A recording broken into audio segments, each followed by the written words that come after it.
الحمد لله نحمده ونستعينه ونؤمن به ونتوكل عليه ونعوذ بالله من شرور أنفسنا ومن سيئات أعمالنا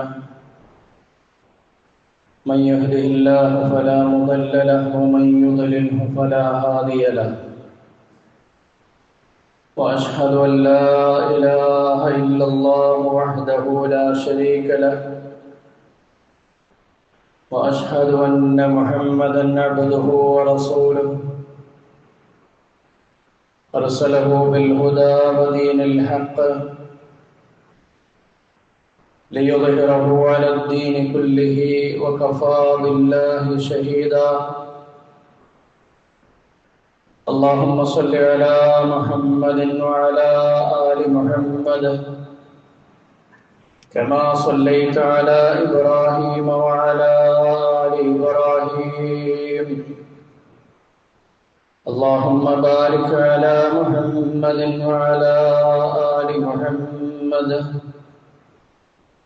كما باركت على إبراهيم وعلى آل إبراهيم إنك حميد مجيد أما بعد فإن خير الكلام كلام الله وخير السنن سنن محمد صلى الله عليه وسلم وشر الأمور محدثاتها وكل محدثة بدعة وكل بدعة ضلالة وكل ضلالة في النار أعوذ بالله من الشيطان الرجيم يا أيها الذين آمنوا اتقوا الله حق تقاته ولا تموتن إلا وأنتم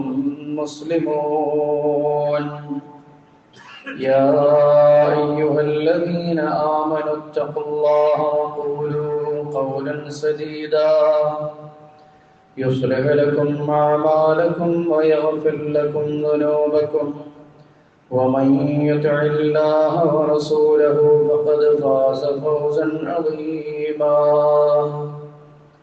يا أيها الناس اتقوا ربكم الذي خلقكم من نفس واحدة وخلق منها زوجها وبث منهما رجالا كثيرا ونساء واتقوا الله الذي تساءلون به والأرحام إن الله كان عليكم رقيبا بسم الله الرحمن الرحيم يا أيها الناس إنا خلقناكم من ذكر وأنثى وجعلناكم شعوبا وقبائل لتعارفوا إن أكرمكم عند الله أتقاكم إن الله عليم خبير رب اشرح لي صدري ويسر لي أمري واحلل عقدة من لساني يفقهوا قولي إن أريد إلا الإصلاح ما استطعت وما توفيقي إلا بالله عليه توكلت وإليه أنيب ഏറെ ബഹുമാനമുള്ള സത്യവിശ്വാസികളെ വിശ്വാസിനികളെ, പ്രപഞ്ച സൃഷ്ടാവിൻ്റെ വിധിവിലക്കുകൾ ജീവിതത്തിൻ്റെ നിഖില മേഖലയിലും യഥാവിധി കാത്തു സൂക്ഷിച്ചുകൊണ്ട് ജീവിതം മുന്നോട്ട് കൊണ്ടുപോകുവാൻ ശ്രദ്ധിക്കണമെന്ന് സ്വന്തത്തോടെന്ന പോലെ ഉണർത്തുകയാണ്, വസിയത്ത് ചെയ്യുകയാണ്. കഴിഞ്ഞ ഖുതുബയിൽ കുടുംബ ജീവിതത്തിൻ്റെ പ്രാധാന്യത്തെ സംബന്ധിച്ചും വൈവാഹിക ജീവിതത്തിൻ്റെ ആവശ്യകതയെ സംബന്ധിച്ചുമെല്ലാം ചുരുങ്ങിയ സമയം കൊണ്ട് നമ്മൾ ചർച്ച ചെയ്യുകയുണ്ടായി. ഇസ്ലാം വളരെ പ്രാധാന്യപൂർവം കാണുന്ന ഒന്നാണ് വിവാഹം എന്നുള്ളത്. ഒരു മനുഷ്യന്റെ ശാരീരികമായ ആഗ്രഹങ്ങൾ പൂർത്തീകരിക്കുന്നതിനുള്ള ഒരു ഉപാധിയായിക്കൊണ്ട് തന്നെയാണ് ഇസ്ലാം വിവാഹത്തെ നിശ്ചയിച്ചിട്ടുള്ളത്. പുരുഷനാണെങ്കിലും സ്ത്രീയാണെങ്കിലും പ്രായപൂർത്തി എത്തിക്കഴിഞ്ഞാൽ ഒരു ഇണയോടൊത്ത് രമിക്കുവാനുള്ള താല്പര്യമുണ്ടാവുക എന്നുള്ളത് സ്വാഭാവികമാണ്. ആ സ്വാഭാവികത കണ്ടറിഞ്ഞുകൊണ്ട് തന്നെ പ്രകൃതി മതമായ ഇസ്ലാം വലിയ പരിപാവനമായ പുണ്യകരമായ ഒരു കർമ്മമായിക്കൊണ്ടാണ് വിവാഹത്തെ കണക്കാക്കിയിട്ടുള്ളത്. എന്നാൽ നമ്മൾ മനസ്സിലാക്കിയതുപോലെ ആധുനിക ലോകത്ത് ജീവിക്കുന്ന ചില തലതിരിഞ്ഞ ചിന്താഗതിക്കാർ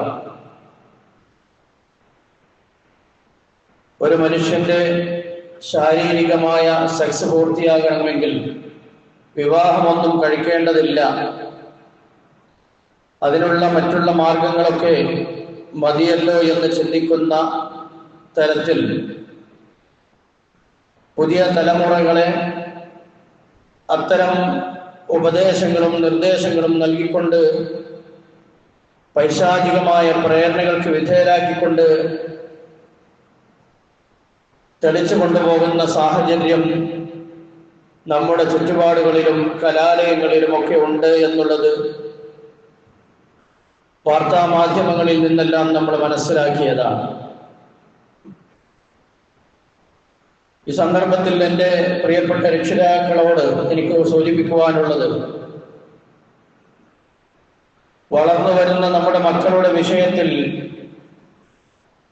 വളരെ കരുതലോടുകൂടി ശ്രദ്ധിച്ചില്ല എങ്കിൽ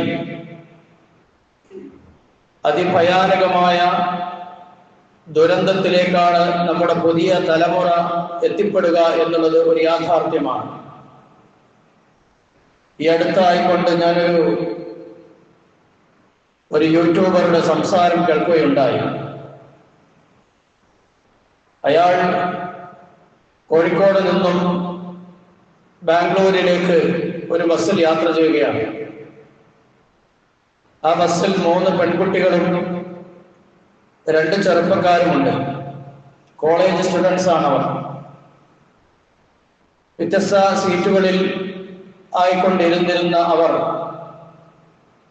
കോഴിക്കോട് ടൗണിൽ നിന്നും പുറപ്പെട്ട് ഒരല്പം പോയി കഴിഞ്ഞതിന് ശേഷം അവരുടെ സീറ്റുകൾ മാറിയിരുന്നു. ഈ യുവാക്കളുടെ അരികിലേക്ക് പെൺകുട്ടികൾ കടന്നു വന്നിരിക്കുകയും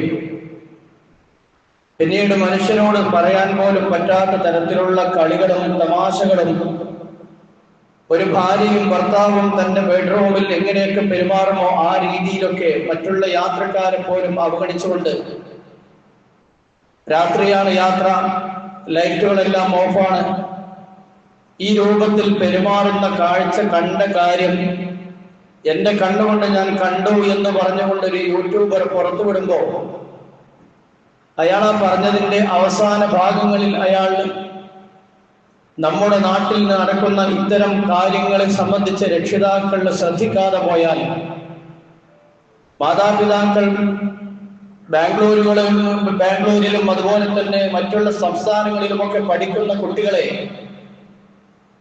ബസ് കയറ്റി അങ്ങ് വിട്ടുകഴിഞ്ഞാൽ സുരക്ഷിതരായി നമ്മുടെ ഉത്തരവാദിത്വം തീർന്നു എന്ന് വിചാരിക്കുന്ന ചില ആളുകൾ വലിയ അപകടകരമായി ചിന്തിക്കേണ്ടുന്ന, മനസ്സിലാക്കേണ്ടുന്ന ഒരു യാഥാർത്ഥ്യത്തിലേക്കാണ് ഈ ചെറുപ്പക്കാരൻ അയാളുടെ വീഡിയോ കൊണ്ടുപോകുന്നത്.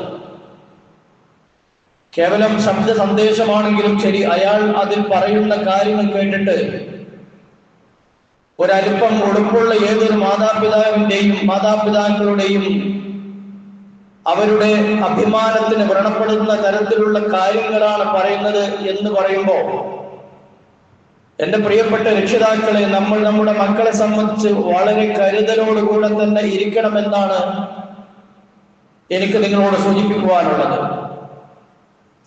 ആൺകുട്ടികളാണെങ്കിലും പെൺകുട്ടികളാണെങ്കിലും അവർ വളർന്നു വരുന്ന സാഹചര്യങ്ങൾ അവർക്ക് അനുകൂലമായി തീർന്നാൽ പിശാച് അവരുടെ പുറകെ ഉണ്ട്.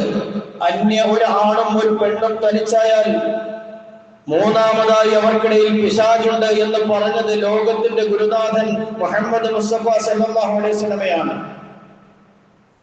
തന്റെ മക്കളെ സുരക്ഷിതമായി അവൾ പഠിക്കുന്ന കലാലയത്തിലേക്ക് കൊണ്ടുപോയി എത്തിക്കുന്നതിന് പകരം കേവലം ബസ് സ്റ്റാൻഡിൽ വരെ കൊണ്ടുപോയി ബസ് സ്റ്റാൻഡിൽ നിന്നും കയറിപ്പോയാൽ എല്ലാം തീർന്നു എന്ന് വിചാരിക്കുന്ന നമ്മൾ വിഡ്ഢികളാണ് എന്നതാണ് യാഥാർത്ഥ്യം.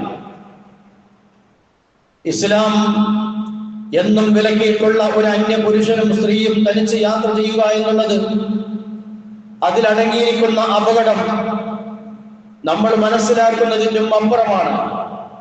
ഒരുപക്ഷെ അവരുടെ കൂടെ യാത്ര ചെയ്യുന്ന യുവാക്കൾ ലഹരിയുടെ കാരിയർമാരായി വർത്തിക്കുന്നവരും ഈ പെൺകുട്ടിയെ അതിനുവേണ്ടി ഉപയോഗപ്പെടുത്തുകയും അവളുടെ ശരീരം പോലും മറ്റുള്ളവർക്ക് കാഴ്ചവെക്കുകയും ചെയ്യുന്ന ദുരന്തപൂർണമായ ഒരുപാട് ചിത്രങ്ങൾ നമ്മുടെ നാടുകളിൽ, നമ്മുടെ സോഷ്യൽ മീഡിയകളിൽ ഇന്ന് നിറഞ്ഞു നിൽക്കുന്നതാണ്.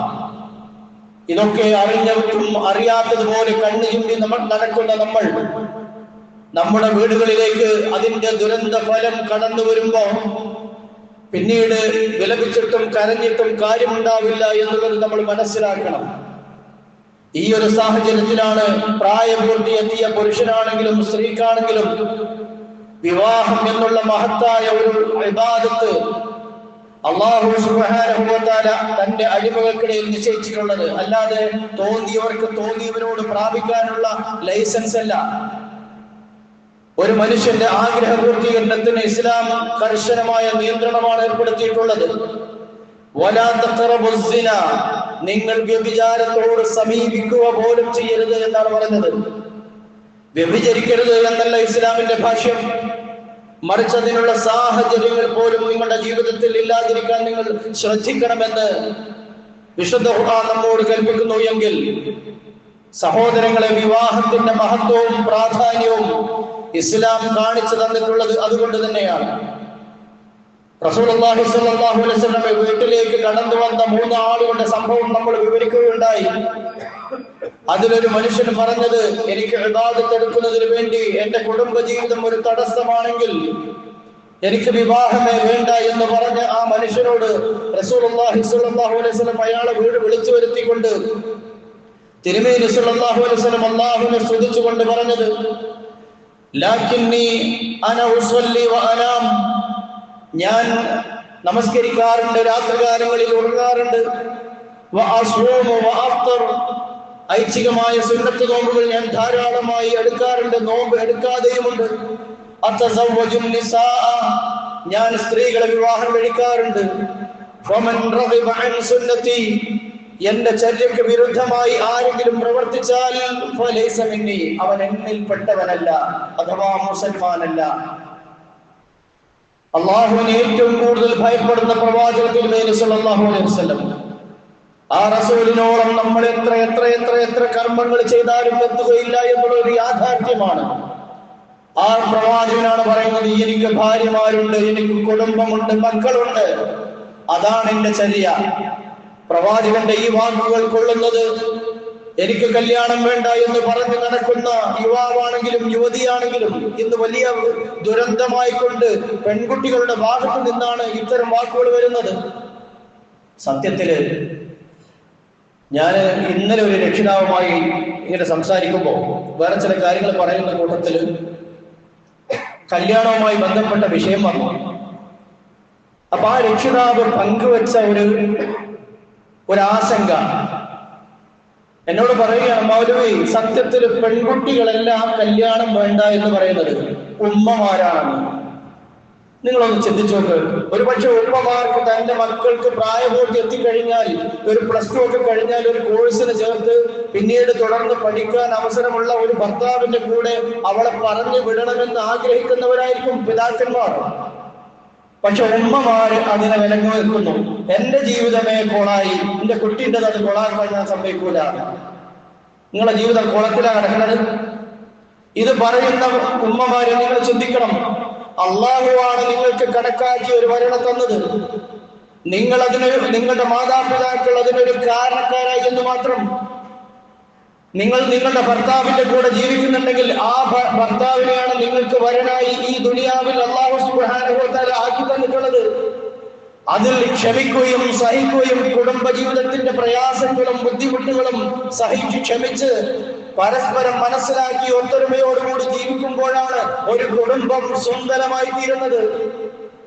നമ്മുടെ ഈ വിഷയത്തിന്റെ കാതൽ സന്തുഷ്ടമായ ഒരു കുടുംബമാണ്. ഇസ്ലാം വരച്ചു കാണിക്കുന്നത് കുടുംബജീവിതത്തിന്റെ വലിയ സന്തോഷമാണ്. വലിയ വലിയ കൊട്ടാരങ്ങളിൽ ജീവിച്ചിട്ട് കാര്യമില്ല. ഒരു ചെറ്റക്കുടിലാണെങ്കിലും ഭാര്യയും ഭർത്താവും മനപ്പൊരുത്തത്തോടുകൂടി ജീവിക്കുകയാണെങ്കിൽ ആ കുടുംബം വലിയ വിശാലമായ ഒരു വീടിനെ പോലെയാണ്. റസൂലുള്ളാഹി സ്വല്ലല്ലാഹു അലൈഹി വസല്ലം ഒരിക്കൽ പറഞ്ഞു, 4 കാര്യങ്ങൾ ഒരു മനുഷ്യനെ സംബന്ധിച്ചിടത്തോളം സൗഭാഗ്യമാണ്. തിരുമേനി സല്ലല്ലാഹു അലൈഹി വസല്ലം വേണ്ടി പറയുകയാണ്, 4 കാര്യങ്ങൾ ഒരു മനുഷ്യന്റെ ജീവിതത്തിലേക്ക് കടന്നു വന്നാൽ അവനെ പോലത്തെ ഒരു ഭാഗ്യവാനില്ല. ഒന്നാമതായി അവിടുന്ന് എണ്ണിയത് അൽ മർഅതു സ്വാലിഹ, സദ്വൃത്തയായ ഒരു പെണ്ണ്. ഈ സദ്വൃത്ത എന്ന് പറയുന്നത് കാശ് കൊടുത്ത് വാങ്ങാൻ കിട്ടും. മതപരമായി വിശ്വാസമുള്ളവൾ, അതുപോലെ തന്നെ അല്ലാഹു സുബ്ഹാനഹു വ തആല കൽപ്പിച്ച കാര്യങ്ങൾ തന്റെ ജീവിതത്തിൽ പകർത്തുന്നവൾ, രഹസ്യത്തിലും പരസ്യത്തിലും തന്റെ ശരീരവും മനസ്സും ഭർത്താവിന് വേണ്ടി മാത്രം മാറ്റിവെക്കുന്നവൾ, അവളാണ് സ്വാലിഹത്ത്. തിരുമേനി സല്ലല്ലാഹു അലൈഹി വസല്ലം രണ്ടാമതായി എണ്ണി വൽ മസ്കനുൽ വാസിഅ, വിശാലമായ ഒരു വീട്. എന്തായി പറഞ്ഞതിന്റെ അർത്ഥം? കിലോമീറ്റർ കണക്കിന് വിശാലതയുള്ള വലിയൊരു കൊട്ടാരം എന്നാണോ? അല്ല. റസൂലുള്ളാഹി സ്വല്ലല്ലാഹു അലൈഹി വസല്ലമയുടെ വീടിനെ സംബന്ധിച്ച് മദീനയിൽ എല്ലാവർക്കും അറിയാം, ഒരു ചെറിയ ഒരു കൂരയായിരുന്നു അത്. ഒറ്റ മുറി. അതിൽ തിരുമേനി സ്വല്ലല്ലാഹു അലൈഹി വസല്ലമയും ആയിഷ ബീവിയും കിടക്കും. അതിന്റെ ഒരു സൈഡ് ഒരല്പം ചെരിച്ചു കെട്ടി ഒരു അടുക്കള. ചരിത്രം പരിശോധിച്ചോളൂ. ഹദീസുകളിൽ കാണാം, റസൂലുള്ളാഹി സ്വല്ലല്ലാഹു അലൈഹി വസല്ലം രാത്രി കാലത്ത് നിന്ന് നമസ്കരിക്കുമ്പോൾ സുജൂദിലേക്ക് പോകുമ്പോൾ ആയിഷ, അവിടെ കിടന്നുറങ്ങുന്ന ആയിഷ റളിയല്ലാഹു അൻഹയുടെ കാലിൽ തട്ടും. ആയിഷ ബീവി കാല് മടക്കി വെച്ചു കൊടുക്കും തിരുമേനി സല്ലല്ലാഹു അലൈഹി വസല്ലമക്ക് സുജൂദ് ചെയ്യാൻ. അത്ര വലിപ്പമുള്ളൂ, അത്ര വലിപ്പമാണ് റൂമുള്ളത്. നമ്മളൊക്കെ റൂമോ കുട്ടികൾക്ക് പന്തളിക്കണ വലിപ്പമുള്ള റൂമുകളാണ്. പക്ഷെ വല്ല മനസ്സമാധാനം നമ്മുടെ വീടുകളിലുണ്ടോ? ഇല്ല. എങ്കിൽ നമ്മുടെ വീടുകൾ നമുക്ക് ഒരു ജയില് പോലെയാണെങ്കിൽ അതിന്റെ കാരണക്കാർ ഞാനും നിങ്ങളുമാണ്. എന്ന് വെച്ചാൽ ആ വീട്ടിലുള്ള ഭർത്താവും ഭാര്യയും തന്നെയാണ്. താണു കൊടുക്കാൻ തയ്യാറല്ല എന്നുള്ളതാണ്. ഒരു 1-2 കുട്ടികളൊക്കെ ആയി കഴിഞ്ഞാൽ പിന്നെ സഹോദരിമാർക്കും ചിന്താഗതി എന്താ? ഇനിയിപ്പോ എന്തും ആവാം, എന്തും പറയാം. ഇതാണോ നമ്മൾ മനസ്സിലാക്കി വെച്ച ദീൻ? എല്ലാ നിലയിലും തന്റെ ഭർത്താവിനോട് അനുസരണ കാണിക്കുന്ന ഒരു ഭാര്യ, അവരാണ് മർഅത്തുൽ സ്വാലിഹ എന്ന് റസൂലുള്ളാഹി സ്വല്ലല്ലാഹു അലൈഹി വസല്ലം പറഞ്ഞത്. മൂന്നാമതായി റസൂലുള്ളാഹി സ്വല്ലല്ലാഹു അലൈഹി വസല്ലം എണ്ണിയത് വൽ ജാറു സ്വാലിഹ്, ഒരു സൽസ്വഭാവിയായ ഒരു അയൽവാസി, ഒരു സൗഭാഗ്യമാണ്. അതുപോലെ തന്നെ 4-മതായി നബി സല്ലല്ലാഹു അലൈഹി വസല്ലം എണ്ണിയത് വൽ മർകബുൽ ഹനീ, സൗകര്യമുള്ള അല്ലെങ്കിൽ വേഗതയുള്ള ഒരു വാഹനം. ഇത് 4ഉം ഒരു മനുഷ്യന്റെ ജീവിതത്തിൽ ഉണ്ടെങ്കിൽ ആ മനുഷ്യനെ പോലത്തെ സമ്പന്നൻ മറ്റൊന്നുമില്ല. ഇവിടെ അത്ഭുതകരമായ ഒരു കാര്യം നബി സല്ലല്ലാഹു അലൈഹി വസല്ലം ഒന്നാമതായി എണ്ണി പറഞ്ഞത്, സദ്വൃത്തയായ ഒരു ഇണയുണ്ടെങ്കിൽ, ഒരു ഭാര്യ ഉണ്ടെങ്കിൽ, അല്ലെങ്കിൽ ഒരു ഭർത്താവ് ഉണ്ടെങ്കിൽ ആ മനുഷ്യനെ സംബന്ധിച്ച് ബാക്കിയുള്ള കാര്യങ്ങളൊക്കെ ശരിയാവുമെന്നാണ്. സ്നേഹനിധിയായ ഒരു ഭർത്താവ്, സ്നേഹനിധിയായ ഒരു ഭാര്യ, ആ വീട് സ്വർഗതുല്യമായിരിക്കും. അവന്റെ വാഹനം ഒരു പഞ്ചറായ സൈക്കിളാണെങ്കിൽ പോലും അതിൽ യാത്ര ചെയ്യാൻ അവന്റെ മനസ്സിന് വല്ലാത്തൊരു സുഖമുണ്ടാവും. എവിടെയെങ്കിലും പോയാൽ എത്രയും പെട്ടെന്ന് തന്റെ വീട്ടിലേക്ക് തിരിച്ചെത്തണമെന്ന് ആഗ്രഹമുണ്ടാവും. അതുവഴി അവന്റെ വീട് വിശാലമാവും. ജീവിത സൗഭാഗ്യമാണത്. എല്ലാം കിട്ടി. റസൂലുള്ളാഹി സ്വല്ലല്ലാഹു അലൈഹി വസല്ലം തുടർന്ന് പറഞ്ഞു, 4 കാര്യങ്ങൾ ഒരു മനുഷ്യന്റെ ജീവിതത്തിൽ വന്നാൽ അവന്റെ ജീവിതം ദുരന്തപൂർണമായി. 4 ദുരിതമാണ്. എന്താണ് ഒന്നാമത് പറഞ്ഞത്? തൊട്ടതിനും പിടിച്ചതിനുമൊക്കെ നമ്മെ ശല്യപ്പെടുത്തുന്ന, കുറ്റം പറയുന്ന ഒരു അയൽവാസി നമുക്ക് എല്ലാ നിലയിലും ബുദ്ധിമുട്ട്. അയാളുടെ വീട്ടിലെ മാലിന്യങ്ങൾ നമ്മുടെ വളപ്പിലേക്ക് കൊണ്ടുവന്നിടുന്നു. അതുപോലെ തന്നെ അയാളെ കൊണ്ട് നമ്മുടെ അതിർത്തികൾ അയാൾ വല്ലാതെ പിടിച്ചടക്കുന്നു. ഇങ്ങനെ എല്ലാത്തിനും പ്രയാസമുണ്ടാക്കുന്ന ഒരു അയൽവാസി മനസ്സമാധാനങ്ങളെയും, അപ്പോ ആ മനുഷ്യന്റെ സമാധാനം നഷ്ടപ്പെടും. ചീത്ത പെണ്ണ്, അനുസരണയില്ലാത്തവൾ, ഭർത്താവിനെ വഞ്ചിക്കുന്നവൾ, തന്റെ ശരീരവും മനസ്സും മറ്റുള്ളവർക്ക് പങ്കുവെക്കുന്നവൾ, അതുപോലെ തന്നെ ഭർത്താവിന്റെ സമ്പത്തിന് അകാരണമായി ദൂർത്തടിക്കുന്നവൾ, എന്ത് സമാധാനം ഉണ്ടാവുക? 1000 രൂപ വരുമാനമുള്ള ഒരു വീട്ടില് 2500 രൂപ ചെലവാക്കുന്ന ഒരു പെണ്ണാണുള്ളതെങ്കിൽ ആ വീട് എന്നും പ്രശ്നമാണ്. കടന്നു വരുമ്പോഴേക്കും അവൾക്ക് നിരത്താനുള്ള അതില്ല, ഇതില്ല, അങ്ങനെ വേണം, എങ്ങനെ വേണം, അവിടെ അങ്ങനെയാണ്, മറ്റോടത്ത് എങ്ങനെയാണ്. ഈ മറ്റുള്ള ആളുകളെ നോക്കിക്കൊണ്ട് തന്റെ ജീവിതവും അതുപോലെ ആവണമെന്ന് ആഗ്രഹിക്കുന്ന യുവതികളെ, കുടുംബിനികളെ, നിങ്ങൾ ശാപമാണ്. ഭർത്താവിന്റെ വരവനുസരിച്ച് ചെലവഴിക്കുന്ന ഒരു നല്ല പെണ്ണുണ്ടെങ്കിലുണ്ടല്ലോ, ആ വീട് സമാധാനം. റസൂലുള്ളാഹി സ്വല്ലല്ലാഹു അലൈഹി വസല്ലം വേണ്ടിയത് അതാ, വൽ മസ്കനു ദൈഖ്, ഇടുങ്ങിയ വീട്. ഈ പറഞ്ഞത് ആയാൽ ആ വീട്ടിൽ സന്തോഷമില്ല, സമാധാനമില്ല. വൽ മർകബു സൂ, ഒരു സൗകര്യമില്ലാത്ത വാഹനം, ഇതൊരു മനുഷ്യന്റെ ദുരിതമാണ്. ഇതൊക്കെ വന്നു കഴിഞ്ഞാൽ ആ മനുഷ്യനെ സംബന്ധിച്ചിടത്തോളം സമാധാനം ഉണ്ടാവില്ല. ഇസ്ലാം വിവാഹത്തിന് വലിയ പ്രാധാന്യമാണ് കൽപ്പിച്ചിട്ടുള്ളത്. അതിനാൽ തിരുമേനി സല്ലല്ലാഹു അലൈഹി വസല്ലം നമ്മോട് പറഞ്ഞത് തസവ്വജു വൽ വലൂദൽ വദൂദ്, ഒരു വല്ലാത്ത വാക്കാണ് അത്. കൂടുതൽ പ്രസവിക്കുന്നവളെ, വല്ലാതെ സ്നേഹിക്കുന്നവളെ, ഭർത്താവിനെ പ്രേമത്തോടുകൂടി തന്റെ ഭർത്താവിനെ വശീകരിച്ചുകൊണ്ട് തന്റെ വിരിപ്പിലേക്ക് കൊണ്ടുവരാൻ കഴിവുള്ളവളെ, സ്നേഹവതിയായ പെണ്ണ്, അവളുടെ ഒരു നോട്ടത്തെ മതി. റസൂലുള്ളാഹി സ്വല്ലല്ലാഹു അലൈഹി വസല്ലം വിശദീകരിച്ച് പറഞ്ഞത്, ഈ ഒരു ഹദീസിനെ പണ്ഡിതന്മാർ വിശദീകരിച്ചെടുത്ത് പറഞ്ഞത്, സ്നേഹമുള്ളവൾ എന്ന് പറഞ്ഞാൽ ഇദാ നളർത ഇലൈഹാ സർറതുക, നോക്കിയാൽ മതി. തന്റെ ഭാര്യയുടെ മുഖത്തേക്ക് ഇങ്ങനെ നോക്കിയാൽ അവളുടെ വസ്ത്രം, അവളുടെ സംസാരം, അവളുടെ നോട്ടം, അവളുടെ മറ്റുള്ള പെരുമാറ്റങ്ങൾ നിന്നെ സന്തോഷിപ്പിക്കും. വഇദാ അമർതഹാ അതാഅതുക, നീ അവളോട് വല്ലതും കൽപ്പിച്ചാൽ അവൾ അനുസരിക്കുന്നത്. റസൂലുള്ളാഹി സ്വല്ലല്ലാഹു അലൈഹി വസല്ലം പറഞ്ഞ ഈ ഹദീസിനെ വിശദീകരിച്ചുകൊണ്ട് ഇമാം ഖുർത്തുബി തന്റെ തഫ്സീറിൽ രേഖപ്പെടുത്തിയ കാര്യമാണിത്. ഇങ്ങനെയുള്ള ഒരു പെണ്ണായിരിക്കണം. തുടർന്ന് റസൂലുള്ളാഹി സ്വല്ലല്ലാഹു അലൈഹി വസല്ലം മറ്റൊരിക്കൽ പറയുകയാണ്, അദ്ദുനിയാ കുല്ലുഹാ മതാ, ഈ ദുനിയാവ് മുഴുവനും ഒരു മനുഷ്യന് അനുഭവിക്കാനുള്ള വിഭവങ്ങളാണ്. ജീവിതത്തിൽ ഒരുപാട് കാര്യങ്ങൾ നമുക്ക് ആവശ്യമുണ്ട്. ഈ ദുനിയാവിലുള്ള വിഭവങ്ങൾ മുഴുവനും മനുഷ്യൻ അനുഭവിക്കാനുള്ളതാണ്. എന്നാൽ ഈ ദുനിയാവിലെ ഏറ്റവും ഉത്തമമായ വിഭവം എന്ന് പറഞ്ഞാൽ, ഉപയോഗ്യ വസ്തു എന്ന് പറഞ്ഞാൽ അൽമർഅതു സ്വാലിഹ, സദ്വൃത്തയായ ഒരു പെണ്ണാണ്. റസൂലുള്ളാഹിന്റെ വാക്കാണ്. എന്റെ ശബ്ദം കേൾക്കുന്ന സഹോദരിമാരെ, നിങ്ങൾ മനസ്സുകൊണ്ട് തീരുമാനമെടുക്കുക. റബ്ബിനെ സാക്ഷി നിർത്തി. വീട്ടിൽ പ്രശ്നങ്ങൾ ഉണ്ടാവാം, പ്രയാസങ്ങൾ ഉണ്ടാവാം, ബുദ്ധിമുട്ടുകൾ ഉണ്ടാവാം, വിചാരിച്ച കാര്യങ്ങൾ ഒരുപക്ഷെ നടത്തി തരുന്നില്ലായിരിക്കാം. പക്ഷെ അള്ളാഹു നിങ്ങൾക്ക് ഏർപ്പെടുത്തി തന്ന ഇണകളിൽ നിങ്ങൾ ക്ഷമയോടുകൂടി അള്ളാഹുവിന്റെ തൃപ്തി മാത്രം ആഗ്രഹിച്ചുകൊണ്ട് നീങ്ങുന്നുവോ, ജീവിതത്തിലേക്ക് സൗഭാഗ്യം കടന്നു വരും. ഭർത്താവിൽ നിന്നുള്ള പരുഷമായ പെരുമാറ്റം ഇല്ലാതെയാകും. റബ്ബിന്റെ സഹായം ഉണ്ടാവും.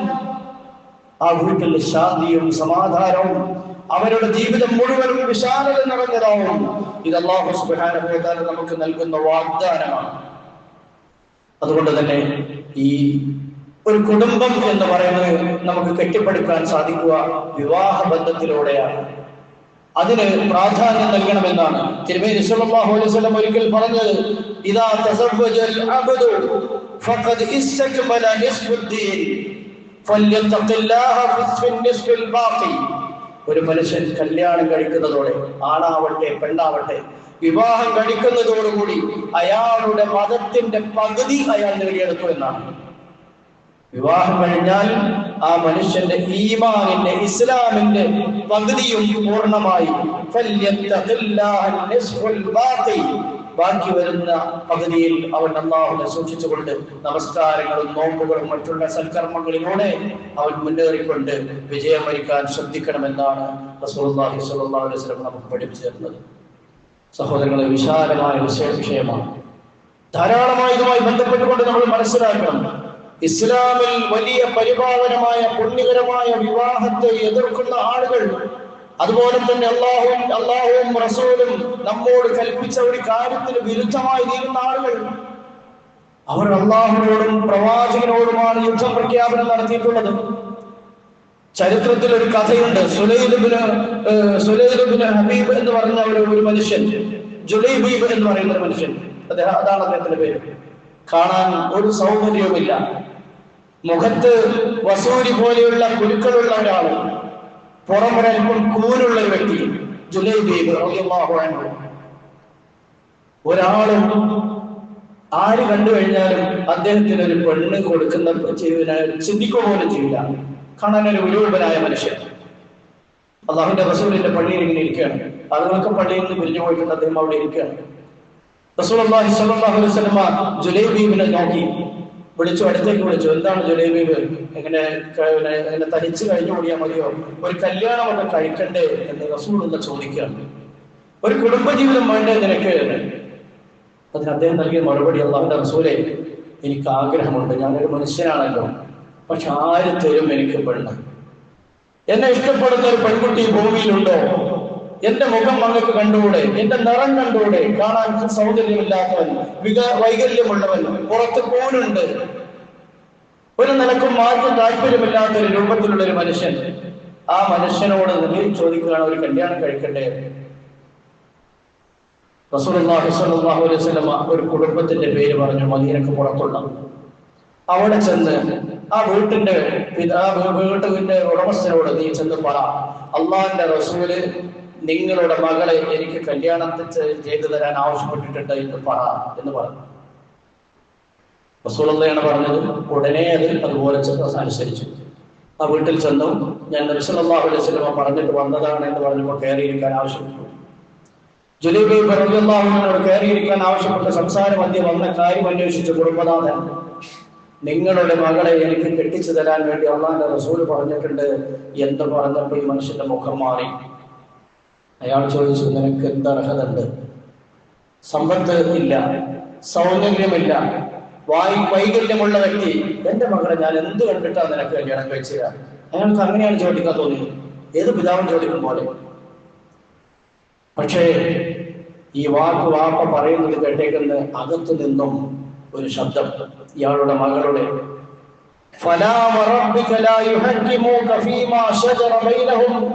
എന്ന് തുടങ്ങുന്ന വിശുദ്ധ ഖുർആൻ അവർ പാരായണം ചെയ്യുന്ന ഒരു പെൺകുട്ടി, എന്റെ ഉപ്പ, അള്ളാഹുവും റസൂലും ഒരു കാര്യം തീരുമാനിച്ചു കഴിഞ്ഞാൽ അതിന്റെ അപ്പുറത്തേക്ക് നീങ്ങാൻ ഒരു വിശ്വാസിക്കോ വിശ്വാസിനിക്കോ പാടില്ല എന്നുള്ള വിശുദ്ധ വചനം നിങ്ങൾ കേട്ടിട്ടില്ലേ ഉപ്പ? അള്ളാഹിന്റെ റസൂലിന്റെ കൽപ്പന അനുസരിക്കുക വാപ്പ. ആ മനുഷ്യന്റെ മറ്റെന്തും ഞാൻ മറന്നോളാം, റസൂലുള്ളാഹിന്റെ വാക്ക് ഞാൻ അംഗീകരിക്കുന്നു. ഒരു ഈമാനുള്ള കുട്ടി അവിടെ ഉണ്ടായിരുന്നു. ഇവിടെ ഈ സംഭവം ഞാൻ നിങ്ങൾക്ക് സൂചിപ്പിച്ചു തന്നത്, നമ്മുടെ വീട്ടിലേക്ക് തൗഹീദുള്ള ഒരു മനുഷ്യൻ കല്യാണം ആലോചിച്ചു വരുമ്പോൾ നമ്മൾ നോക്കുക അവരുടെ തറവാടാണ്, നമ്മൾ നോക്കുക അവരുടെ സാമ്പത്തിക സുസ്ഥിതിയാണ്. ഇതൊന്നും അല്ലെങ്കിൽ ആ മുറിപ്പാൻറ് കൊണ്ട് കിടക്കുന്ന ഓരൊക്കെ കെട്ടിച്ചു കൊടുത്തു കഴിഞ്ഞാൽ ഇപ്പൊ എന്തായി തീരും എന്നുള്ള ഒരു ചിന്താഗതി. റസൂലുള്ളാഹി സ്വല്ലല്ലാഹു അലൈഹി വസല്ലം പറഞ്ഞത്, ഈമാനുള്ള ഒരു മനുഷ്യൻ നിങ്ങളുടെ വീട്ടിൽ കല്യാണാലോചനയിൽ വന്നിട്ട് നിങ്ങൾ അതനുസരിച്ചില്ല എങ്കിൽ നാട്ടിൽ ഫസാദ് ഉണ്ടാകുന്നതിനെ നിങ്ങൾ ഭയപ്പെടണമെന്നാണ്. നമ്മുടെ നാട്ടിൽ ഇന്ന് സാർവത്രികമാണ്. ഇതൊക്കെ ചിന്തിക്കണം. നമ്മുടെ പെൺകുട്ടികളെ അർഹരായ ആളുകൾക്ക് നമ്മൾ അതിന് ആ സമയാസമയങ്ങളിൽ ഏൽപ്പിച്ച് കൊടുക്കണം എന്നുള്ളതാണ് ഈ സന്ദർഭത്തിൽ സൂചിപ്പിക്കുവാനുള്ളത്. അങ്ങനെ ഒരു നല്ല കുടുംബം, ഈമാനികപരമായ ഒരു നല്ല കുടുംബം നമ്മുടെ വീടുകളിൽ ഉണ്ടാവണം എന്നുള്ളത് തന്നെയാണ് ഈ സന്ദർഭത്തിൽ സൂചിപ്പിക്കുവാനുള്ളത്. അല്ലാഹു സുബ്ഹാനഹു വ തആല നമ്മുടെ കുടുംബത്തിൽ നിന്ന് കൺകുളിർമയും സമാധാനവും ശാന്തിയും ഒക്കെ അള്ളാഹുവിന്റെ ഭാഗത്തു നിന്നും ഉണ്ടാവട്ടെ. എന്ന് ആത്മാർത്ഥമായി പ്രാർത്ഥിക്കുകയാണ്. കൺകുളിർമയുള്ള മക്കളെ നൽകിക്കൊണ്ട്, കൺകുളിർമയുള്ള ഭാര്യമാരെ നൽകിക്കൊണ്ട് അല്ലാഹു സുബ്ഹാനഹു വ തആല നമ്മേവരെയും ആദരിക്കുമാറാവട്ടെ. أقول قولي هذا أستغفر الله لي ولكم فاستغفروه إنه هو الغفور الرحيم.